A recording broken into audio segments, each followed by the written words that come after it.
Values Network. Also with us, David Corn, MSNBC political analyst and bureau chief for Mother Jones in Washington. Great to have both of you with us. Rabbi Shmuley, we've had some pretty intense conversations about this. Did you hear anything today from President Obama or Secretary of State John Kerry that would give you any level of encouragement at all? Ed, how could I have heard anything from the president when it was all drowned out by the noise of non-alcoholic champagne popping all over Tehran?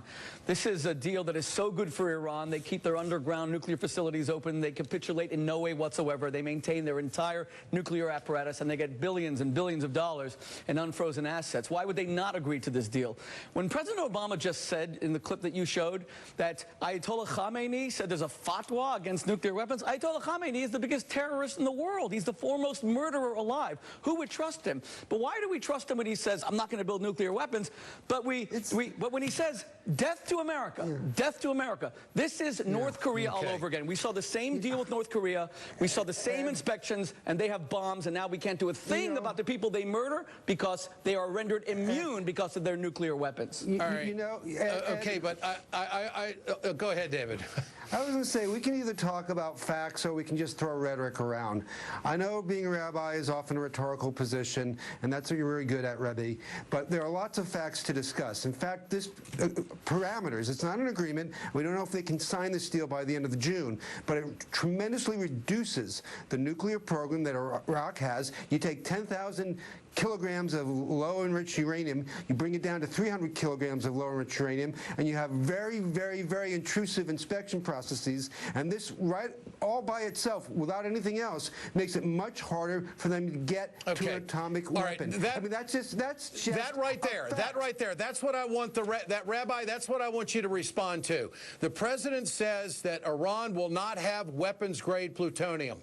What about the facts? Forget the past behavior. There's always going to be societal differences and judgments drawn about what terrorism and what it is and everything. I'm talking about saving the world here, that a country will not get a nuclear weapon. What about the facts? Did you hear anything today that would give you any hope that we're headed in the right direction? Well, I want to first thank David for his compliment on my rhetorical skills. God bless you. But in the final analysis, let's speak facts. And let me respond specifically to your question, Ed.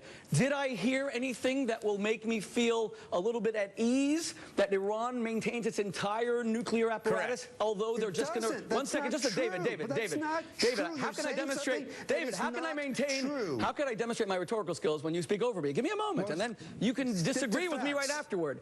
They maintain their entire apparatus. It's just a matter of not enriching at the same level right now. They're not dismantling Fordo. They're not dismantling So the answer is no. No, the answer is that the assurances President Obama gave us are the same assurances that the Clinton administration gave with North Korea. It was the same deal, same speech, same intrusive inspections. Well, let me ask you a question then. What is the significant difference between the deal done with North Korea, intrusive inspections, the UN, monitors, cameras, and then they have a weapon?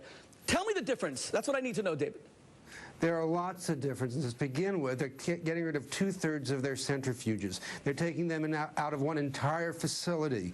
They are allowing more. These are deeper and more intrusive inspections than what happened in North Korea. You say they maintain their nuclear apparatus. It's really not true. It's not going to function the way it's been functioning. And the question also is, what is the alternative? There is no way you're going to get a harder sanction regime than what President Obama pulled together in a multilateral way. So if you don't try this deal, if it can be pulled off, you have one course of action, which is military action. Well, gentlemen, we got to run. Rabbi Shmuley, go ahead. Rabbi, quickly, the Washington comment on that. Post said today that North Korea developed nuclear weapons with 2,000 centrifuges. Iran is being left with 6,500 centrifuges. They can build bombs. That's the purpose of the program.